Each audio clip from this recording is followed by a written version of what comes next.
It's all about humanity. About humanity.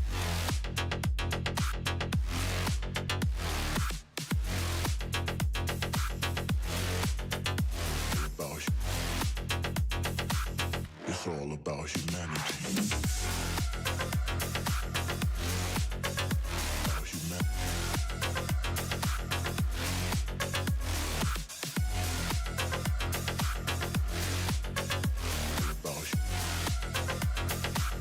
It's all about humanity.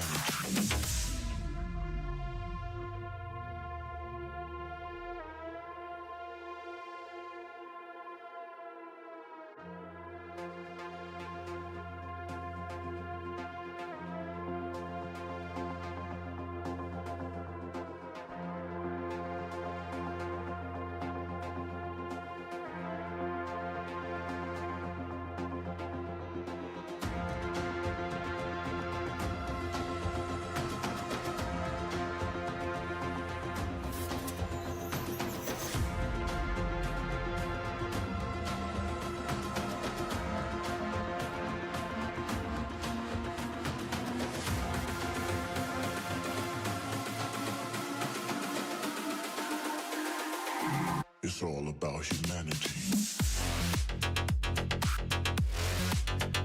About humanity.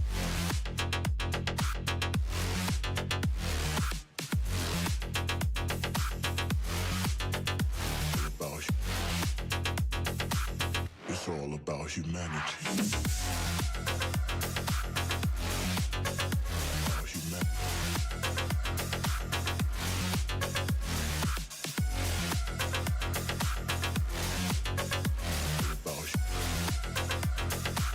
It's all about humanity.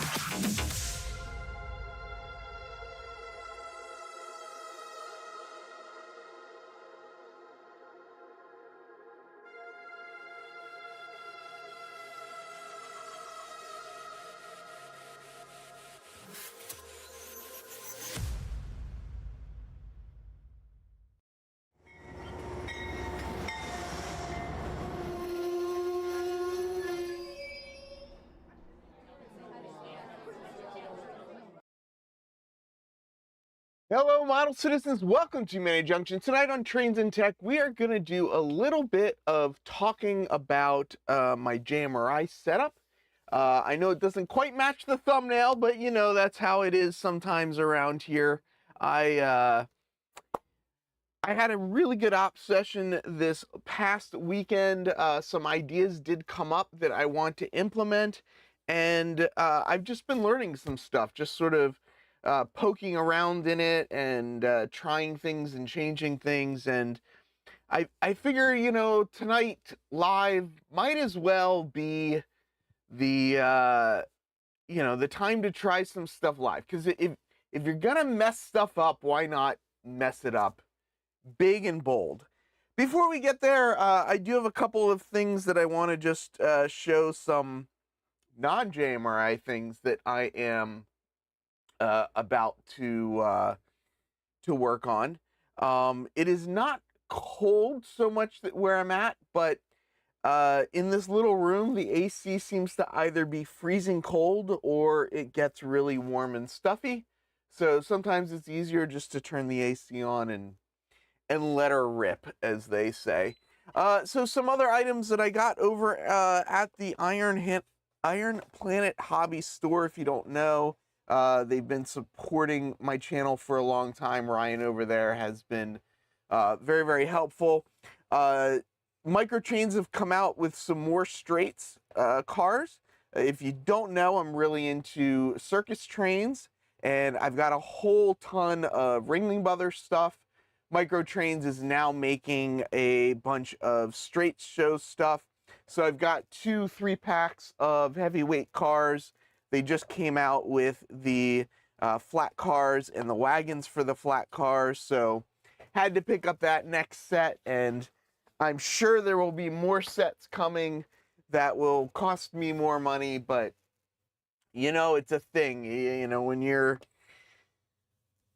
a collector of circus trains, there are never there's always more circus trains to buy. One of the next things that I'm working on, and I kind of showed these before, but I did a little bit of work on these over the weekend. These are mini diorama kits from Klondike, KlawndYke. I've modified them slightly. Their original design is to be made as a diorama piece using Kato track, and they would be able to be connected together. So you would take two of them and the tracks would align up and you can actually connect the little diorama sections together. I'm using them slightly different. On my layout, I'm using Pico Code 55 track. But what I want to do is I want to create or make up some test pieces. And oh yeah, William, if you haven't, Bill, if you haven't seen, I know you're a big collector of the circus stuff as well. There are more circus trains for you to buy. Sorry for the news. So what I did for a Klondike diorama is I reached out to him and he sent these over to me. But really nicely done, laser cut items. He makes like T-track modules and does a lot of different laser cutting stuff. But so what I'm going to do is I want to start doing ground cover, especially in the yards. I think it'll make a big difference on the layout just to start getting that that feeling, that just a little bit more realistic look. But I don't really know exactly what I want, so that's what these are for. I am going to try some things out. So I've got 4 here. I think I've got another 3 more that I can put together and can make something happen. And Dennis, if there's something that you want that he doesn't make, just let him know. He basically got into this stuff because he started doing the T-track modules, and there's a huge community there. And the idea was to build a little bit smaller, setup. So he came up with these. But, if there's enough interest, I'm sure he would cut these out in HO scale for people. Why not? Why not? Thank you for posting up the link, Ray. Much appreciated. Lynn says to ask Dennis about realistic ground cover. Dennis, tell me about realistic ground cover. It's interesting in N scale because I tried on a T-track module that I made to use static grass, and I didn't like the look of it. I found that the static grass was just way too big. Like, it just didn't look right. So what I want to do is some tests with different size ballast as well as different sized like foam ground cover, I think, stuff like that. So yeah. Adam, do you have, and of course I'm not going to be able to find them right now. So Adam prints these guys out, and they're on his eBay and Etsy store. Do you have other laser cut stuff now, Adam? You're mentioning the hex modules that I know you made. I was wondering, is that something you're currently selling? There seem to be a lot of people in N scale that are venturing into these laser cut different elements and stuff. Yeah, N scale ballast is too big for N scale, 100%. Adam says he's working on houses. Bunch of people T-track. Dennis says it's realistic. Dennis, you'll have to maybe you'll have to do a video on how you did the ground cover on your N scale layout so that I can steal all of the ideas of what you've already tried and didn't work. Basically, I've got a bunch of stuff from Arizona Rock and Mineral. They make what they call N scale ballast. They also have some stuff that are like more powders almost than like ballast. So what I'm thinking of doing is trying to like mix in the powders with some ballast, with some maybe air dry clay, and just some other ideas. I've got some pictures on the wall of what I want the yards to look like, and it's kind of this yard up here where I'm at right now is going to be a little bit more like modern, a little newer, a little bit like cleaner. But the yard down there, I want it to be like a grimy mess with trash and just like oil poured everywhere, and just like a real mess is what I want down there. So I got some ideas in my head, and I want to start implementing them. That said, by far my favorite part of model railroading, and the thing that I think should be everybody's favorite part of model railroading, is the wiring, the electronics, the that aspect of model railroading. I think, in my opinion, that the wiring of a layout is kind of like the veins and the arteries and the nerves of a layout. And so I think it's a very important aspect of it. I am taking on a lot of the heavy lifting, obviously, to to try things, to do things, to change things up, so that like I'm doing the hard part, right? So I'm the doctor. I am figuring out how things work and helping to keep things running, and the operators are the people who just want things to work, right? When you want to raise your hand, you just want your hand to raise. You don't want any problems in that process. So I am the doctor. This is my body, and I am and I'm working on that. So I'm doing a lot of it through JMRI. While I do agree that food is very important, my food definitely is not nearly as good as some people's, which is very true. But I do have animal crackers, because what layout is complete without animal crackers? So that's going to be something that I offer for most operating sessions.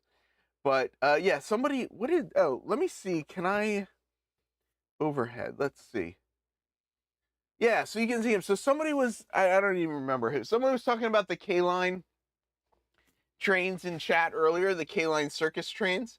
If you look in both of those images, actually, those red topped cars in the front, those are my O-scale K-lines. Those live on the layout most of the time. I actually had them running this past weekend. They do actually both run, the O-scale and the G-scale, so that's kind of exciting that they still run. But they're up there, they're hanging out, they're doing their thing as well. But yeah, there's probably a little bit of dust up there, but I don't know. Like, you dust all the time.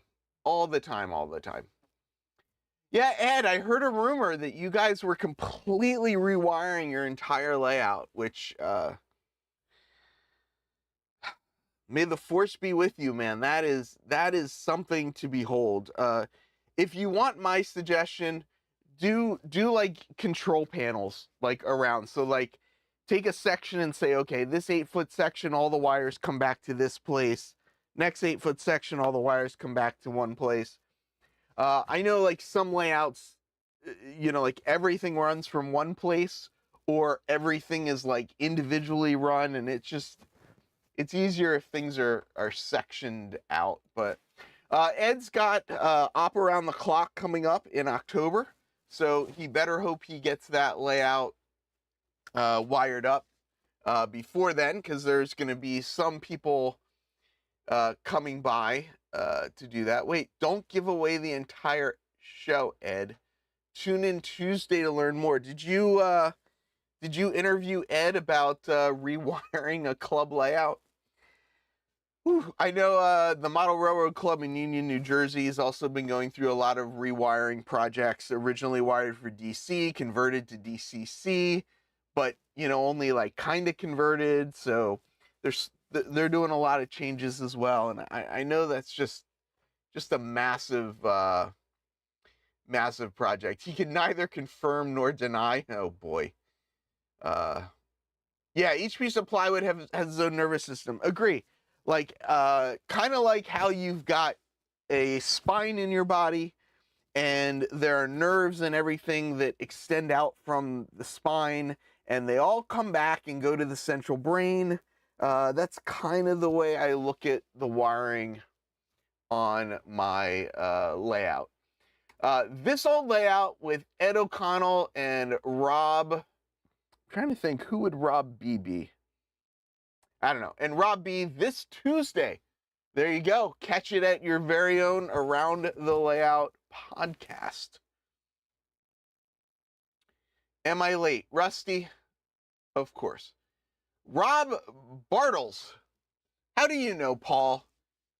Is Paul somehow getting an inside scoop to the Around the Layout podcast? So Ron from New Haven Rails just used lever nuts.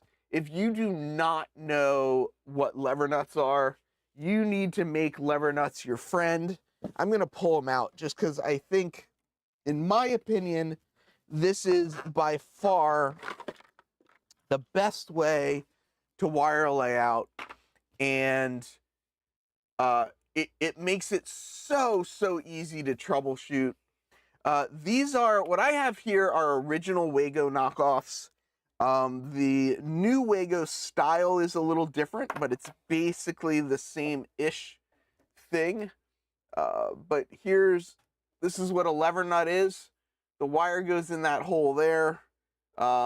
These flip up. They're like spring-loaded. You stick the wire in there, it closes, it snaps it closed. And they make so many different variations of these. So this is 3 wires in, 3 wires out. They go straight across. Some of them are color-coded. So like this is a 2-way one that's color-coded. They make little mounts for them so you can screw them to your layout. One of the ones that I really like using are these. So I will have, a pair of wires come in on the one end, and then I will have multiple pairs of wires come from the other side. So if you have like let's say a bus line or something, and you want to, run the bus line kind of straight through, what I'll do is have the bus line come in here and have the bus line go out there at, let's say, 14 gauge wire. And then I'll have some 22 gauge wire come in on the ends.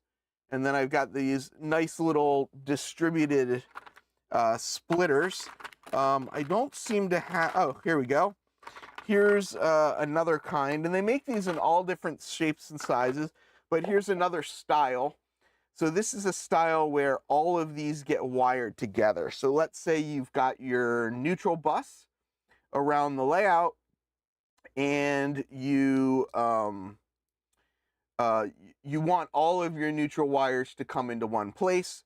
So you have your one main neutral, and then in this case there's 4 additional ones.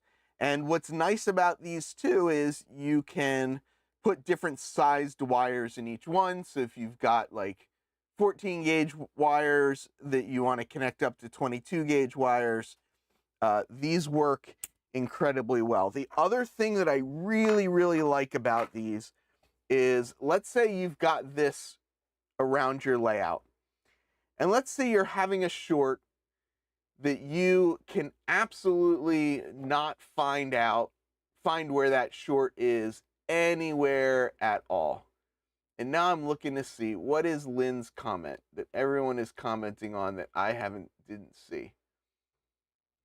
What did Lynn say? Now I don't see Lynn's comment. But people are saying good. Oh, here we go. They're free when you buy the connectors. Yeah.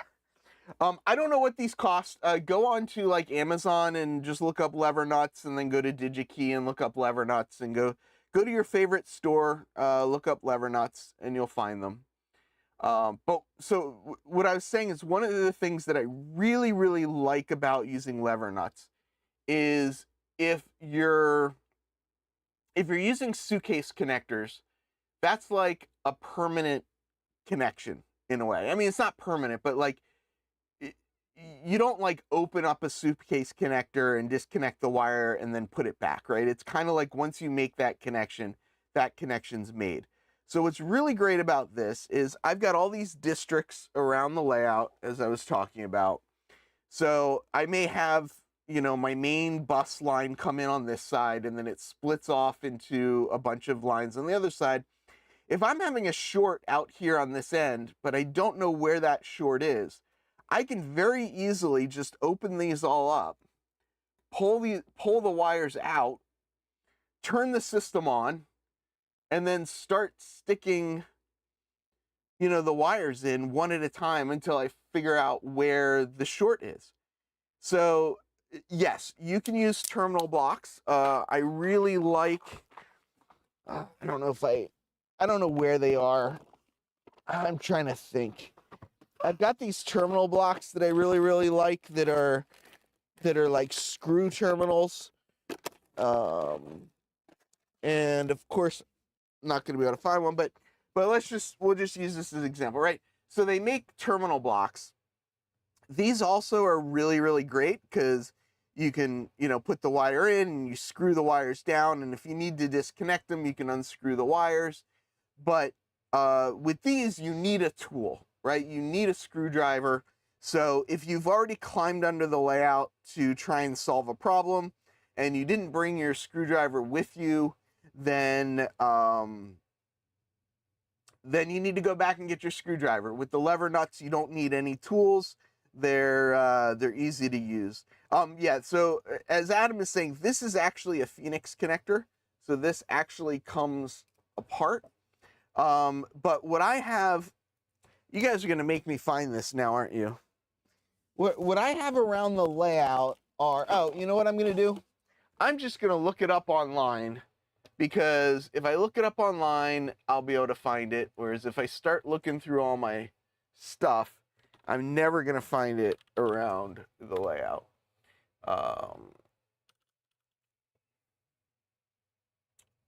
So this here, this is another item that I have around the layout. Boy, that was whoever came up with that podcast name, that's a really, really good name for a podcast. So I also have a bunch of these around the layouts. I use these for my turnout power and stuff like that. So each of my turnouts feeds back into these because they're on a separate bus than my track wiring. So I have these all around the layout as well. These are great because they are screw terminals and they've got a lot of connections and stuff like that, but they're just not as fast at troubleshooting as the lever nuts. So for track power, I tend to use lever nuts, and then I use these for accessory items and stuff like that. I'm like reading all this. What are we dinging? Ding a few times. Oh, are we dinging the pats on the back? Yeah, I'm hoping that I'm gonna get a lot of. That's the cost for shopping. Oh, shopping bags. Yeah. Just a plastic bag is now 10 cents. Yeah, I get a bunch of this stuff on Amazon. I guess here's the lever nuts. So you can just you can get like a kit of them or whatever. The Wago ones are definitely more expensive than the knockoffs because lever nuts can be used with line voltage, so they can be used with 120 volts. If you're going to use them for 120 volts, I would probably just go ahead and get the actual Wago, however you want to say it, ones. But all of the layout stuff is low voltage. It's all 24 volts or less. Therefore, I'm okay getting these kind of knockoff kits of the other style. But you can see here in this picture, this is the style of the new Wago ones compared to the ones that I was showing. But yeah, I mean,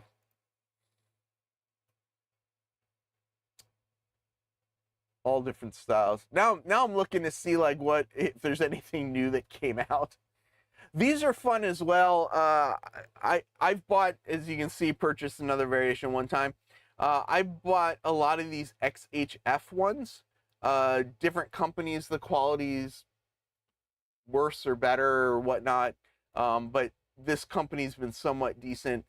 These are nice if you have multiple lines and you want to, keep them all organized. You can put these single ones together to make bigger banks of connectors. So tons of connections around here. And yeah, so as James says, if you're getting into line voltage, definitely check your local laws. Different countries will have different requirements and stuff.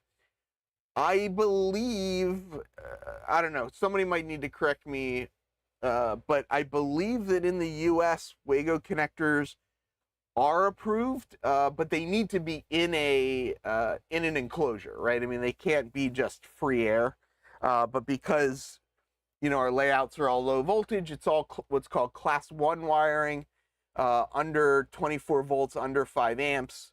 So you can run that free air, which is how we get away with the wiring on our layouts being as sketchy as it can be at various times.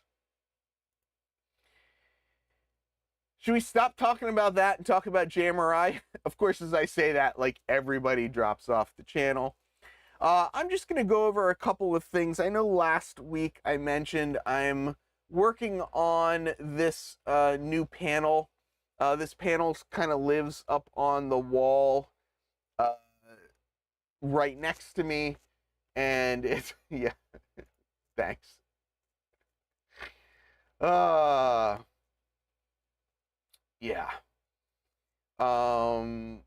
Yeah, they'd have to, anything over 24 volts, 5 amps needs to be in an enclosure in the US. That is a part of the National Electric Code.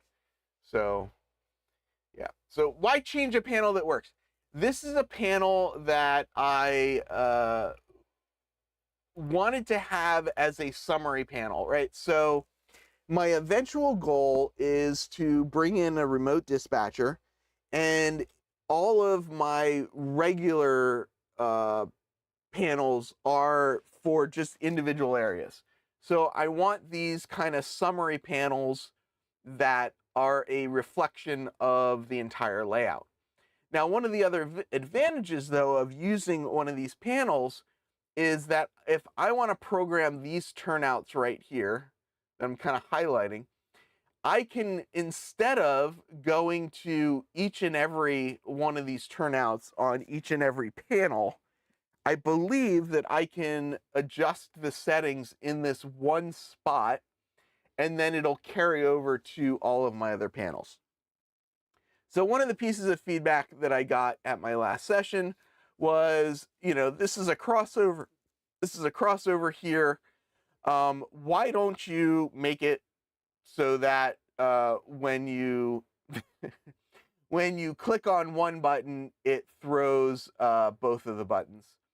And yeah, yes, my OCD is kicking in. Yes. it is a constant struggle to keep the lines lined up in these panels. If you breathe wrong, these lines will get out of alignment, and then you get little crooked lines like this, and you know, that's what happens. But what I want to do is, these two turnouts are really close together, and I have a couple other places on the layout where there are turnouts that are close together as well. And there's some down here as well, and you can see, I mean, look, why is this all like wavy? Like, I did not program it like that. Anyway, there are some other ones here as well, like these, this one over, oh, you can't even see what I'm showing. This one over here on this side, this one here as well, where, you know, it just makes sense that when you throw the one, they both throw. So what I'm going to do right now is I am going to, this is true, that is true. So what I'm going to do is I'm going to go in here and I am going to attempt to set it up so that when you push one of these buttons, that both of these turnouts throw. And if I understand how this works, we're going to go into edit mode, which takes us into this grid looking view. And if I left click on one of them, and it doesn't matter which one I click on because I believe the information will transfer over. I just clicked on edit, so right click edit. So this is turnout RH31. And what I want to do is when RH31 is thrown, I also want to throw RH32. So now I've got 31 and 32 linked. The block is turnout 1231, which is correct. So now I'm going to click done, and now we're going to get out of here. So now if you notice, they're both the same, and when I click the one, you see both of them switch. So now it's, you know, in that direction, now it's in this direction. And I only adjusted one of them, right? So I only adjusted 1231, this one up here, but I'm going to go here and just show that even though I only adjusted one, both of these guys are adjusted.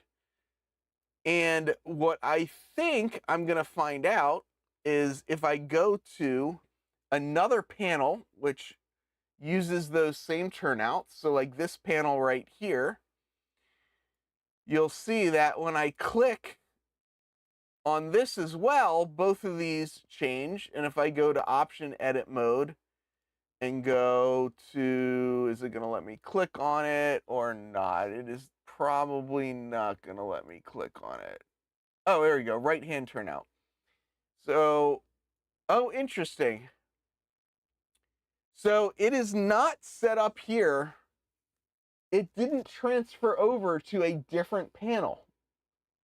See, it says RH32, but it didn't transfer over. But yet, when I click on it, it is still changing both of them. And I just turned track power on, so you can see now everything's yellow. And as it throws, these should both turn green. So even though the logic isn't set up in the other ones, it did actually transfer over. So that's another reason why I think having this panel with everything on it is because it's definitely easier to program it all in one place. Why not give the turnouts the same address? You could give the turnouts the same address. The main reason that I don't, though, is because I like having individual control. What I found, the lesson I learned from Riverside Transfer 1.0 is if you think you can take a shortcut because you're not going to need it in the future, 99% of the time you're going to find out that you made a mistake and that you are going to want it in the future. So just just plan ahead. I guess is would be my advice. So I set up everything for individual control. So far, it hasn't bit me in the butt.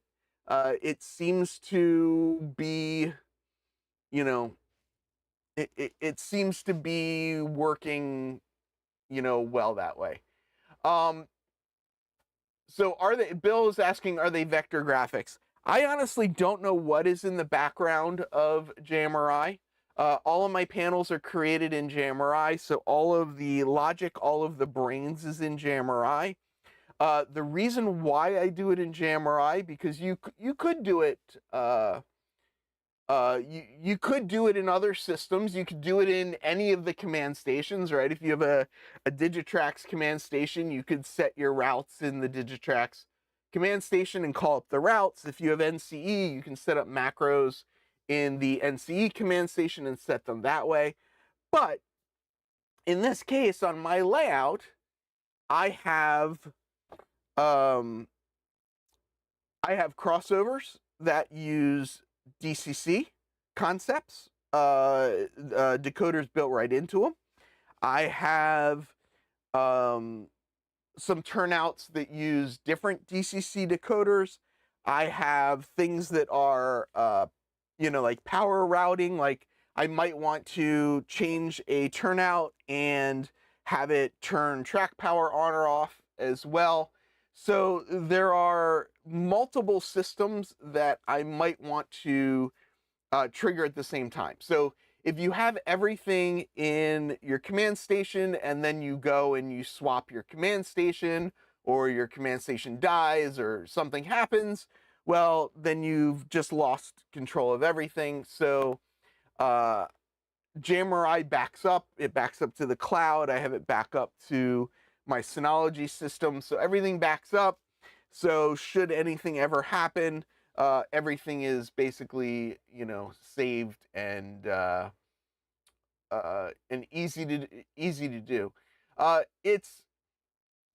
This is one of those things that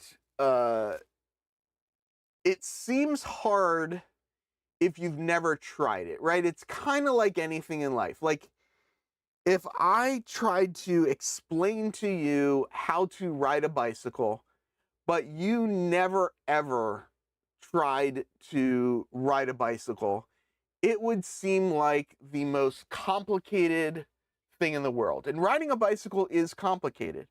But just like anything else, if it's something you're interested in, you just, take the time and you work at it and you figure things out. You ask me questions.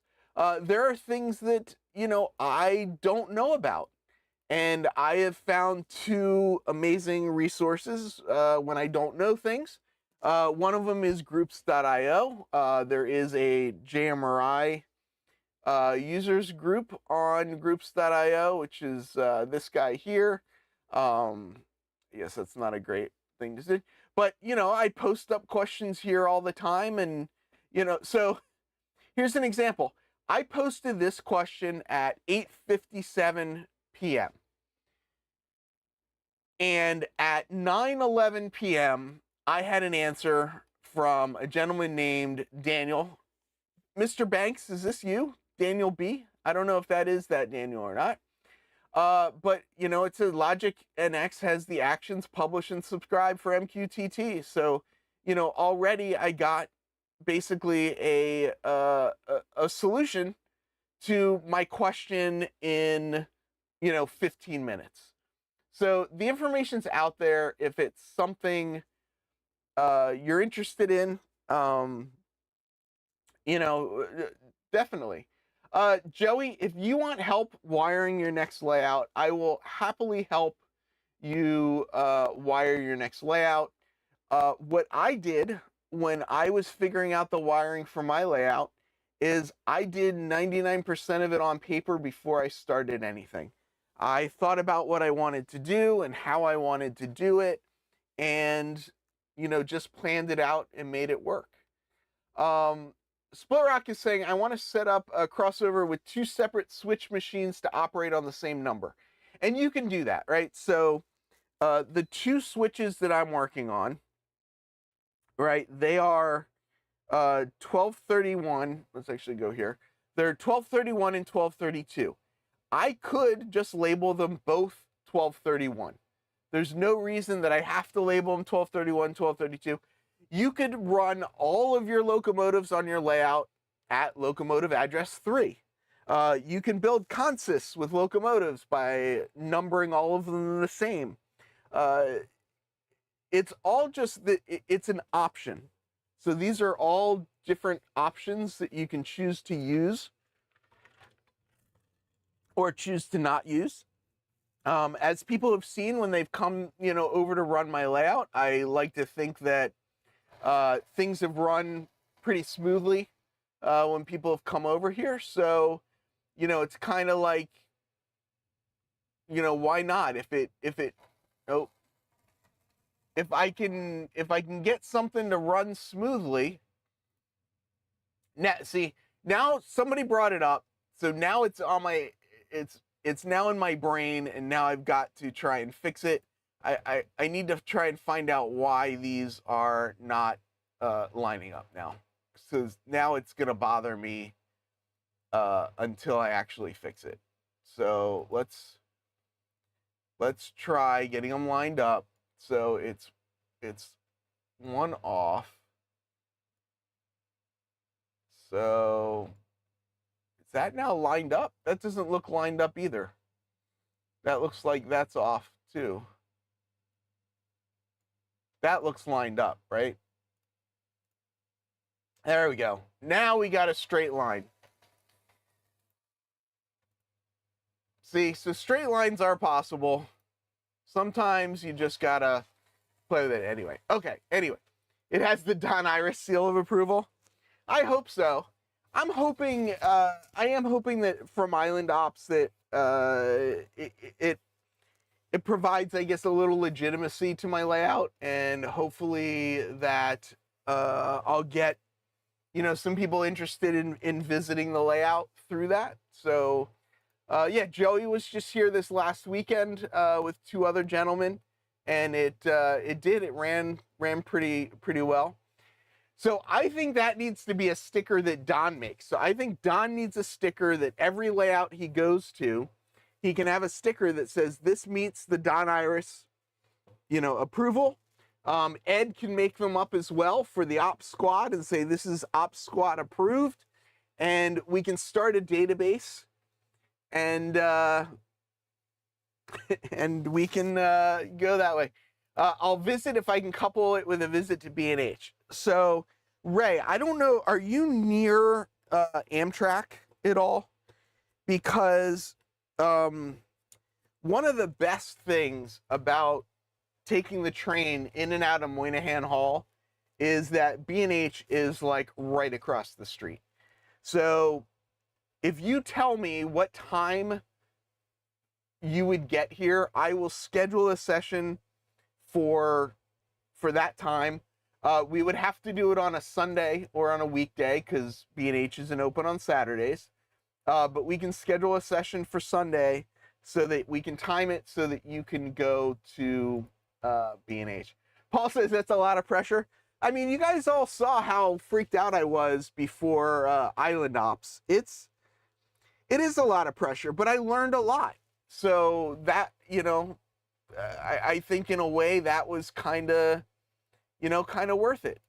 So I am going to go down here now, and I'm going to set up, just while I got you all here and while I'm, remembering how to do all this stuff. If I go here, so this is another turnout that I want to, and I gotta get things in a place where you can see them. Okay, so this is 71, and I guess I need to actually look and see. So 71 and 73, and I'm glad I checked, because if I didn't check, I would have made the wrong turnout switch with the wrong turnout. So 71 also throw, 73, done, and boom.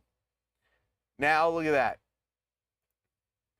Now they both change together. Just that quickly.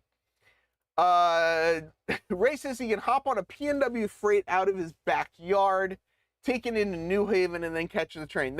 Ray, that sounds perfect to me. I think that sounds like an amazing option. So here is 74 and 76. So we are going to come here and edit this and also throw 76, which is not there because it's a left-hand turnout. 76, done, and, oh, there we go. Now they're turning together. So now if I go and get out of this panel and I go to another panel that also has those turnouts, which is this guy here, and if I click on that there, you'll see both of those just turned at the same time, and the sensors come back that the turnouts are set correctly, and same thing with those. So just that quickly, I've made changes to the layout that, you know, are fun. Sparky, you know, I kind of agree. I kind of agree. It would be, you know, there is, unfortunately, there is somewhat of a hierarchy to layouts.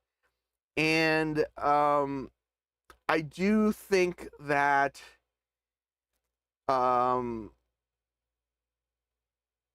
I do unfortunately think that it is a little bit of a club that you got to kind of get yourself into it. But once you get yourself into it and things start catching on, I think, you know, things will take off. So Sparky wants to know, do they change like they do in the thing? Yes, I do have the layout on. The layout's powered up. The ones I was just changing are back there in the corner. I do hear them actually changing. Here's the other thing though, and maybe I didn't explain this clearly enough, but you can, well, let's zoom in. So let's zoom in really close. So how do I need to do this so you can see? There we go. So if you notice, there's an outside green circle and then there's an inside green circle. The outside green circle is the button that you actually press to change the turnout. So if you notice, when I press that button, that changes before the center changes. So the center is a sensor feedback button. It's not a button. It's a sensor that feeds back the position of the turnout. So when you click the button, you see these turn green, and then the sensors catch up. So if I turn the layout off and I click the button, you can see they change yellow, but the sensor never gives me feedback that the turnout has changed. So that's how I know that they are working. So even though even though you're remote and you're sitting at home and you can't actually hear or see that turnout, you can tell from the feedback what the position of that sensor is. So if I turn the layout back on, the layout is now on, but I can see from my panel that something is wrong, right? Because this one's yellow and that's yellow, but this one's yellow and that's green. So something's not quite right. The feedback is not set up. Something is off. So you just need to cycle those turnouts until the outside circle and the center match up. So I'm hoping that one of the things I'm trying to do with a lot of this setup is I'm trying to make things as idiot-proof as possible. And I know the saying, you know, the more idiot-proof you make something, the better idiot they make. But you know, that's ultimately the goal, is if I can, again, if I can be the doctor, and I am no doctor. There are people out there that are so much smarter and so much better at this stuff than I am. But uh, this community is amazing, right? I mean, if you want or need help in the community, just reach out. Reach out to me. I will help as much as I can with as much time as I have. Once I run out of time, there's things like, that groups.io. One other thing I should share as well is JMRI actually has a lot of documentation. I'm not going to say it's great documentation, but I am going to say there is a lot of documentation. Before the stream tonight, there was a setting called continuous route turnout state. I didn't know what that was. I couldn't, I just didn't know what it was.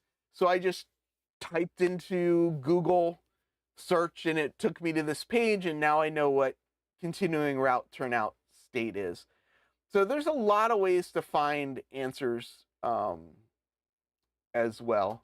Sparky says he only has a couple, 3 switches on his layout. Can I come set it up? Sparky, I will help you wire and set up your layout. I don't know that I will necessarily be able to come there in person, but I can definitely come to set it up. I am, so at this moment, I am not. I would love to be able to do more travel, but there are some things unfortunately happening right now that makes me feel like the responsible thing to do is to not spend too much money. I did a trip to Bay Rails already this year. I did a trip to Ops Till You Drop already this year. I'm very likely going to make a trip to Op Around the Clock. I also do some like one-day weekend trips here or there to local layouts in the area. So I want to still travel as much as I can and go and visit and see different layouts, but I need to space things out a little bit. So unfortunately, I am not going to be able to go. It looks almost as exciting as a good game of Pong on the ColecoVision. I gotta say, it's one of those things where I'm gonna say this, and I know Lance is gonna get upset if I say this, but I'm gonna say it anyway. Model railroading is a game. I mean, it's at the end of the day, we're playing trains, and yes, the playing of trains that I do is based on some prototypical ideas, but at the end of the day, like, it's gamification of stuff. Exactly. We are model railroading LARPing, in my opinion, in every sense of the word. I have, playing cards, right? My layout has playing cards. My layout has tablets that you can control things on as if it's a game. And some people, so Paul says, why would Lance be upset with that? Some people that are very prototypical don't like the idea that we're playing model trains. Like, they take operations very, very seriously, and not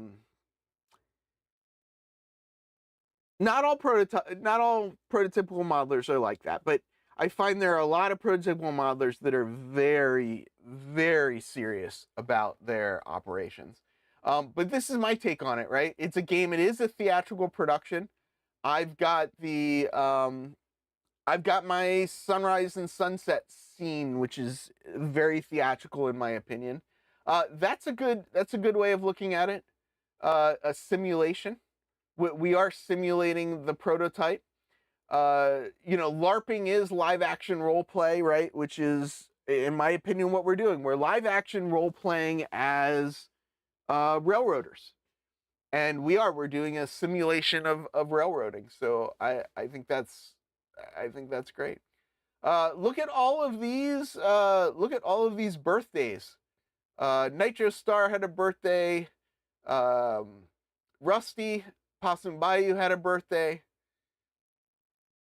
Oh, Ed's is in 2 months and 2 days, and he's still counting his birthday. Ed, are you one of those people that celebrate your birthday for a whole month? So yeah, I do. I will sometimes use an Airbnb. I have found Airbnbs to be kind of hit and miss. But yes, I will do Airbnbs when I can. It's funny that you say that, because one of the layouts that I want to go back to, he mentioned that his neighbor actually does Airbnb. So that's an option as well. Ed, oh, you've had so many birthdays, or you've had so many bad Airbnb experiences? Ed O'Connell is an expert at having birthdays, and I'm guessing Ed's probably not the oldest person in here. Airbnbs don't come with free breakfast. Some of them do. Technically an Airbnb is a B&B is a bed and breakfast, so some of them might. But yeah, I mean, there's some ways to do travel on the cheap, sharing hotels and all that kind of stuff. But yeah, Lynn just turned 76 on the 21st, so I think Lynn is a little bit older than Ed. So, Lynn, are you the oldest person in here? You could be. Dennis says he uses a funny accent for the 30s. One of the layouts I go to, and I think I mentioned this, but and we're actually going to operate on it very shortly. Saturday, we're going back down there, but I operate on a Civil War layout. And when I go down there, I bring this hat and this vest to kind of get in the spirit of the Civil War. So that is kind of fun as well. Oh, so Barry and Lynn are the same age. Yep, Ed's lost that one. So I agree, Ray. If they don't have animal crackers at an Airbnb, they are just not a good place. Get your password, Heath. The B&Bs are much better up here in August. I'm sure they are. Sparky, if I came up to you, I would probably fly Porter Air up there. And yeah, I mean, they're not expensive, but it is a thing. Costumes, yes. Definitely makes it fun. And I mean, costumes, right? Costumes are, in a way, when you pick up a throttle, it becomes a costume, right? Isn't that kind of part of it? Once you start kind of picking up different things, even just wearing this, sweatshirt, like getting in the mindset of the trains. I think most people in this area will wear. Now, they might do it 24/7 in their life. I don't know for sure. But I do know that a lot of people in this area will wear some train-related t-shirt to op sessions. So Sparky says, might be a day late, but it'll get to you. Oh, are you talking about pick you up? Yeah. You'll pick me up from where? From the New York City airport, or from Porter off the island? Whichever may be the closest.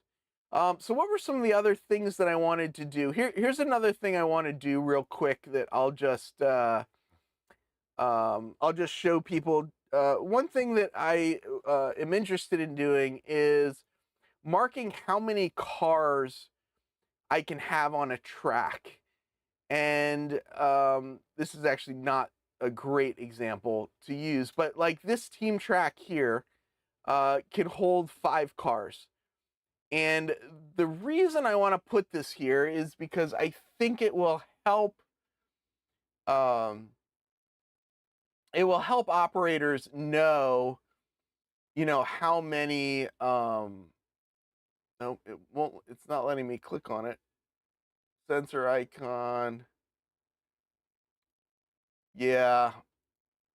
Let's see, I'm going to have to move it over. Now it should let me click on it. Yep, there we go. As an operator to the layout, a lot of people are always like, oh, how many cars can that, that track hold? So I'm thinking if I, put 6 cars, if I add a label to it, then people will know. So just that quick, I was just able to add that label in there. So I don't know. I mean, maybe that's helpful. Maybe that's not helpful. But I think not so much on this one. I don't think this is necessarily a great example, but like if we go to Manhattanville, which is this guy here, I think it might be good to like put how many cars each track can hold. So oh, and I just realized I forgot to put this back on that other one, but we'll fix that later. So here's this text label, and if I open it up and click edit, so that track holds, and of course I don't remember if it's 3 or 4, so it's 3. So that holds 3 cars. So let's just put 3, and we'll see. Maybe people will understand if it's just in brackets like that. Maybe they won't understand. I don't really know. I don't know if people are going to find that useful or not find that useful, but I think I would kind of find that useful. The reason that's kind of important, I guess, on my layout is I do use spots. So now okay, there are 3 spots on this track, so you're looking for cars 3, 2, 1. Oh, okay, so what are the... how do you live with those ovals? Why the footballs? Okay, so what the footballs are is they turn on and off track power. So this is track 711, and you can see the number is right there. And when you click on it, if it's red, it means that track power is off. And if it's green, it means track power is on. So that's what those are. So one of the things I want to do is when it's yellow, it means it doesn't know whether power is on or off. So you have to click on it. So one of the question that I asked that I was showing in the groups.io earlier was how I can query these to know whether they're actually on or off. But that's what they're for. They're for turning track power on and off. And, just another sort of feature of the layout. So yes, so it's correct. It is not the number of cars that it can hold, it's how many customer spots. That is correct. And everything on my layout it's designed around a 40-foot car. So if it says there are 3 40-foot spots, there are 3 40-foot spots. I don't have any cars on the layout that would exceed, if there are a couple 50s on the layout, a couple 60s on the layout, you'd still be able to fit 3 cars in there. So they are customer. That is a better way of putting it, as Ed had said, that they are customer spots, not necessarily anything else. So the other thing that I'm trying to do is, now I gotta move that back. Okay, so that's now there, option edit. There we go, panel's back, oops. And now I've got the labels on them, very simple to do. So I'll go around and I'll do that for other things. I do have, like, here on this one down here, you can see there's a 25 on that, and that's in parentheses. That is the zone number, so you'll find that zone number on the car card. It says right there 25. Probably can't even see that. Right there, 25 701. right? So 25701 relates to this here, 25701. So number of car spots in this one, right? Like if I put a, I know what I'll do here. I know what I'll do. I will put, let's see, no, it's gonna let me edit it. Nope. It is not letting me edit this. Why not? Come on. Come on. People are watching. There we go. Text label. So what I'm going to do is I'm going to change this text label. And I don't know if I've showed this. This is what the little box looks like. So I am going to put the 25, the zone number I'll put in the front, just so there's no confusion there, and in parentheses. And then at the end, I will change it to brackets, and I will put a bracket with the number of cars. So the zone will be in parentheses. Oh, why didn't that change? Oh, there we go. It changed. Just took a little bit. Just thinking about it. So the zone is in parentheses. The number of customer car spots is now in brackets. So that now makes everything pretty. Yeah, just little things. I tend to do all this kind of stuff. You know, your audio developed a hollow buzz to it. Oh, bummer. Did that fix it?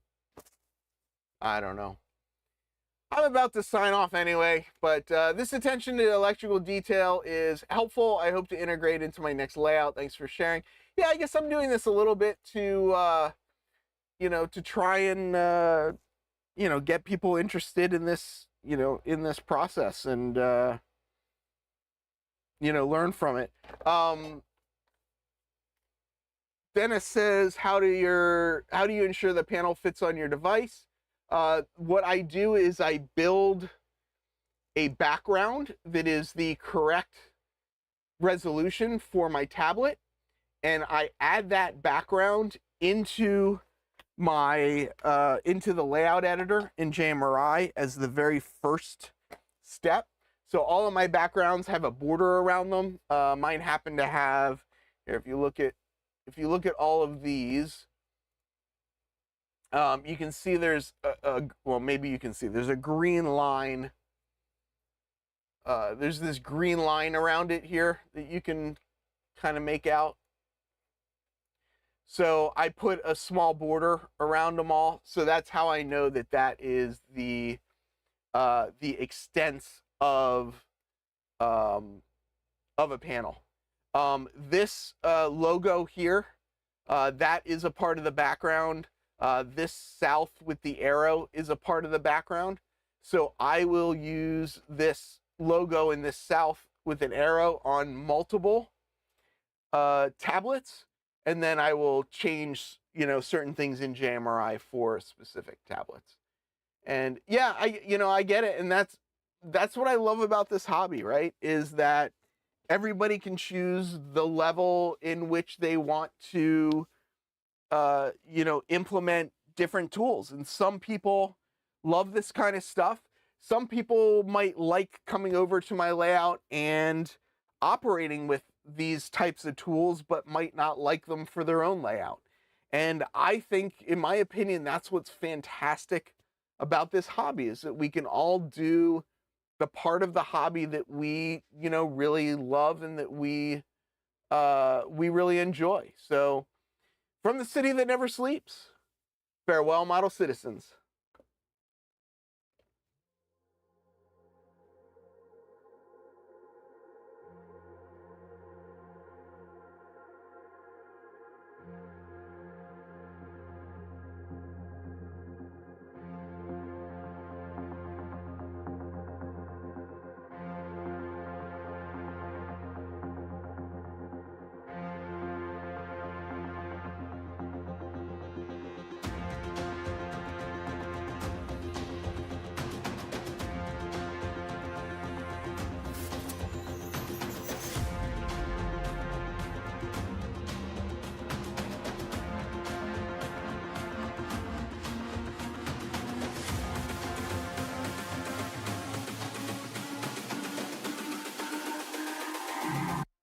about humanity.